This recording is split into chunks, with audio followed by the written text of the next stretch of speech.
Hello बच्चों, नमस्कार। तो कक्षा 10 के विद्यार्थियों, ध्यान से देखना। बोर्ड में कुछ इस प्रकार से प्रश्न आपको मिलेंगे। जैसा कि पहला प्रश्न लिखा हुआ है, 1 से 9 तक की प्राकृतिक संख्याओं का माध्य क्या होगा। तो ऑप्शन आपके पास लिखे हैं 3, 5, 8, 9। तो 1 से 9 तक की प्राकृतिक संख्या क्या होती हैं? 1, 2, 3, इसी प्रकार 9 तक जाएंगी। तो इनका जो माध्य होता है, हमने बताया था, सबसे बेस्ट तरीका, जब अंतर समान हो तो प्रथम पद प्लस अंतिम पद बटे 2, यानी 10/2। आंसर हमारा 5 निकलेगा। इसी प्रकार दूसरा क्वेश्चन, 1 से 15 तक की सम संख्याओं का समांतर माध्य। तो 1 और 15 तक जितनी भी सम संख्या है उनको लिखो। तो 2, 4, 6, इसी प्रकार लास्ट संख्या 14 निकलेगी। तो सबके बीच में 2-2 का अंतर आ रहा है, यानी समान अंतर है। तो बच्चों, इसका भी समांतर माध्य कुछ इस प्रकार होगा, प्रथम पद प्लस अंतिम पद बटे 2, यानी 14, 2, 16 बटे 2, 2 से 2 इसको काट दोगे तो आंसर 8 आ जाएगा। Option number B. तीसरा क्वेश्चन कुछ इस प्रकार है, जैसे कि लिखा हुआ है 1 से 10 तक की विषम संख्याओं का माध्य। हमें 1 से 10 तक की विषम संख्या लिखना है।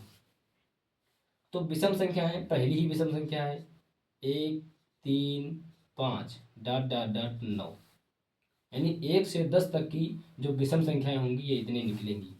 जब पदों के बीच में समान अंतर हो, जब पदों के बीच में समान अंतर हो, देखो इनके इनके बीच में 2 का अंतर है, इनके इनके बीच में 2 का अंतर है, सभी के बीच में 2 का अंतर है, तो जो माध्य होगा वो प्रथम पद प्लस अंतिम पद बटे 2, यानी 9, 1, 10/2 बराबर 5।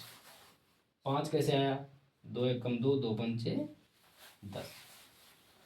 अगला क्वेश्चन है 2, 4, 8, 4, 5, 4, 7 का बहुलक होगा। तो बच्चों, जिसकी बारंबारता सबसे अधिक हो, या सिंपल भाषा में जो सबसे अधिक बार आया हो, तो देखो 4, 4, 4, सबसे अधिक बार 4 है, तो हमारी बहुलक क्या होगा? 4। इसी प्रकार इसमें 7 सबसे अधिक बार आया है, तो बहुलक क्या होगा? 7। अच्छा, माध्यिका, जब संख्याएं विषम हों और आरोही क्रम में लिखी हों, अगर आरोही क्रम में नहीं लिखी हैं तो आप एक काम करना, इनको आरोही क्रम में लिख लेना। लेकिन इस सवाल में संख्याएं सभी आरोही क्रम में लिखी हुई हैं, जैसे 2, 4, 6, 8, 10, 12, 14 बढ़ते क्रम में।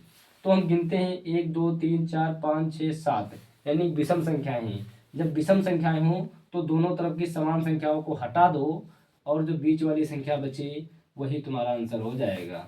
सेम इसमें दोनों तरफ की समान संख्या हटा दो, बीच का जो आंसर हो जाएगा वही आपका करेक्ट आंसर होगा। तो सबसे आसान तरीका है माध्यिका और बहुलक निकालने का, समांतर माध्य इधर बता दिया है। ओके, तो सभी बच्चे इस प्रकार इनको लगाएंगे। धन्यवाद।